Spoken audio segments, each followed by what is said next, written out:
Yo, what's happening, guys? It's your boy Yako P. While we're talking about Nigerians, let's get back to some house issues.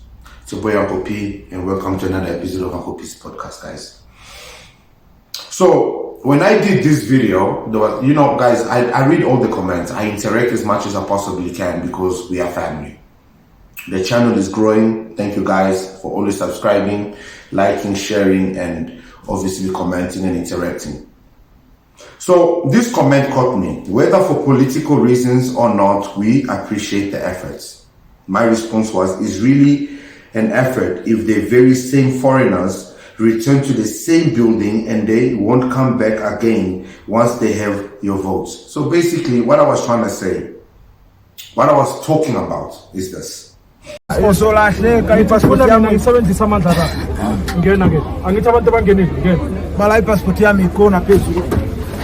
We'll also check those who do not have the right papers to be in the city of Johannesburg, and once we find them, then that's why we've got so many vans here. We are putting them in the vans so that they can go to Lindela and go back to their countries.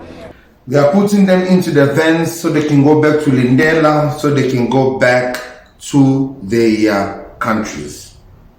That's his words, right? So, we've already proven on this channel that these people keep coming back, right? Just give me a second. Just bear with me here. This is the message to South African government. I want the South African government to know. Larinyela. ANC government, Larinyela. We can never have foreigners pulling people here in our country. And we always saying Larinyela, Lanya government. That's South Lanya. I want it to reach Panyaza, I want it to reach Ramaphosa, and whoever who's there, Lanya. That's Patriotic Alliance, right?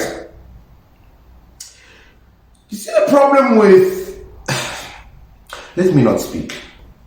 Aiton Mackenzie is anti-foreigners. How are you asking me that? If it was Julius Malema, who had a mine in Zimbabwe, invests in a Zimbabwean country, hires Zimbabweans, while he leaves his country, knowing that we have a high levels of unemployment, would you excuse Malema like you are excusing him now? Made close to 200 million in Zimbabwean mines. How are you asking me that?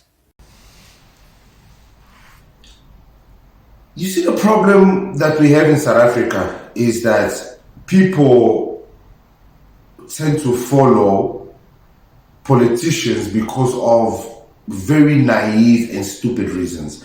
Like, people will follow the MK simply because it's Jacob Zuma and the Zulus.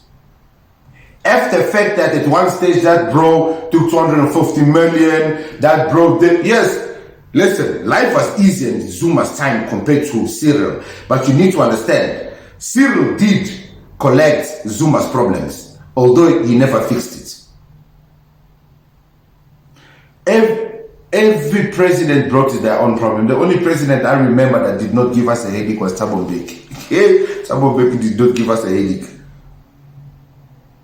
But otherwise, guys, moral of the story, these people are doing this for political gains.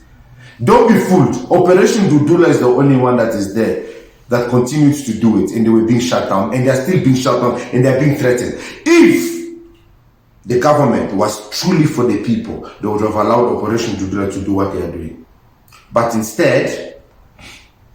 Welcome back. Well, we continue with this discussion around foreign nationals accessing healthcare. This is after we saw march and various activists in Durban as well as in Rosettenville here in Gauteng marching to healthcare facilities, raising the issue of giving access to healthcare to illegal immigrants. And we get the response now from the Health Department spokesperson, Foster Mohale, who joins us via video link. Mr. Mohale, good evening to you.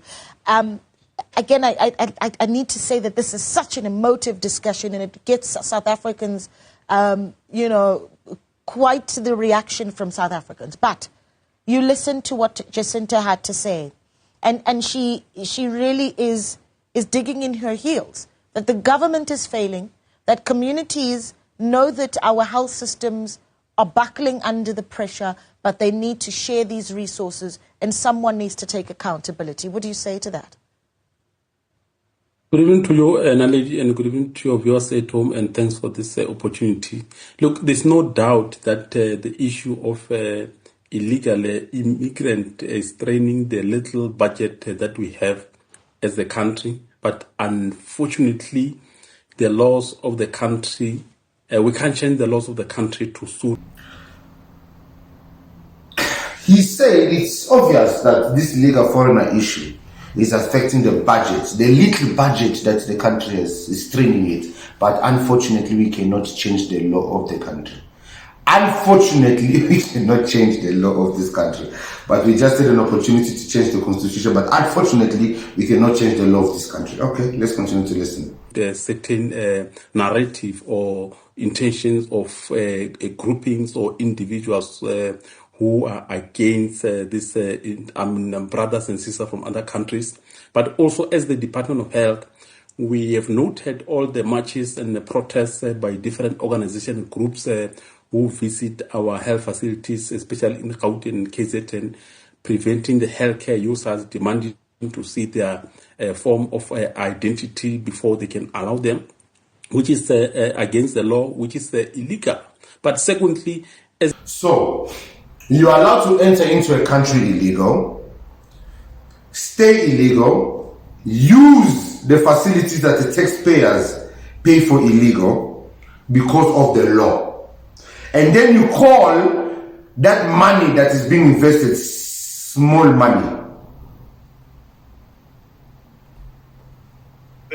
We've got so much foreign nationals who takes up so much of our budget, and it affects the whole system by investing so much money on foreign nationals, because we spend around 358 million rand a month to keep foreign nationals in our... 359 million rands a month to keep foreign nationals in South African 359 million. Guys, I don't know. I'm not claiming to be a mathematician. So, you guys in the comment below, please do me a favor.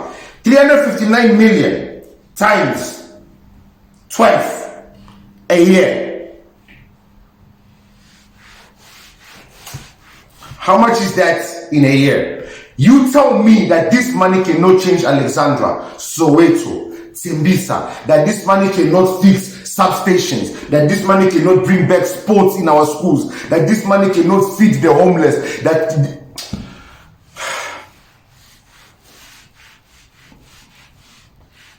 Bring back the death penalty. You kill someone, be prepared to be killed. If there was a death penalty in this country, his president would not be alive. That today. is a point of His president would be debate. dead if there was a death Honorable member, that You don't point at me when you talk to me. I see that as a threat. And I don't take threats lightly.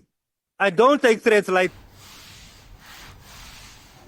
Bring back the death penalty. How are you going to bring back the death penalty when you can't do proper investigations? You're going to end up unaliving innocent South Africans because you protect foreigners, because foreigners have the ability to bribe. You will unalive the wrong people. We cannot trust the government with such power of unaliving. Guys, I don't know, but guys, moral of the story: politicians can't be trusted. That's the reality. They are playing a political game, which is only benefits them and only gains them. Foreigners have a loud voice in this country because the people who are benefiting from them will not fight for those ones without a voice. And those ones without a voice, that don't have the internet, that cannot see this, that cannot hear this message, will continue to vote. I'm not going to say much, but I believe the reason the channel is growing as fast as it's growing is because this message is now getting to the people, because the people are tired of this masip. I'm your boy Uncle P, and we shall keep preaching the good news. Guys, please keep warm. It is Sunday. Let me go be a daddy. And yeah, man. You see, this is the problem with content creation. I'm recording this video just after the previous video at the same night, but you guys are watching it probably around 12, 1, maybe 3 p.m. But I'm talking as if I'm already in tomorrow, when I'm still Yeah, man. Guys, it's still the same day. But you guys are watching it on Sunday, probably around 1 p.m. Depending on whether this video here has already reached 1,000 to 2,000 views. So usually I try to give you guys a second video when we've reached half of what our subscribers are. This little chichiri chat is for people who watch full videos. So we are having a little moment right now. It is nice to watch the full videos because you get to miss moments like this. But, oh yeah, guys, quick one before I forget. Thank you very much for Harrison.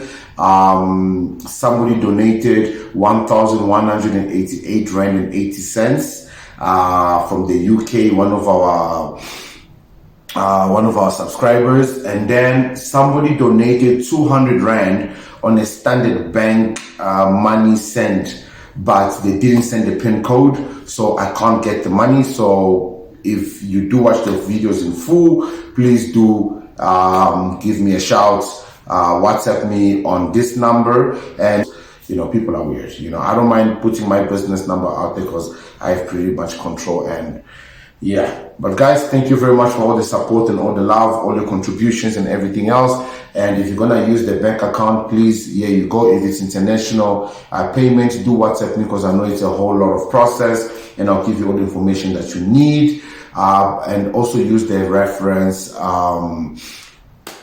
Harrison. Yeah, use the reference Harrison so that I know that the money is his, because I do get also people who donate to the channel.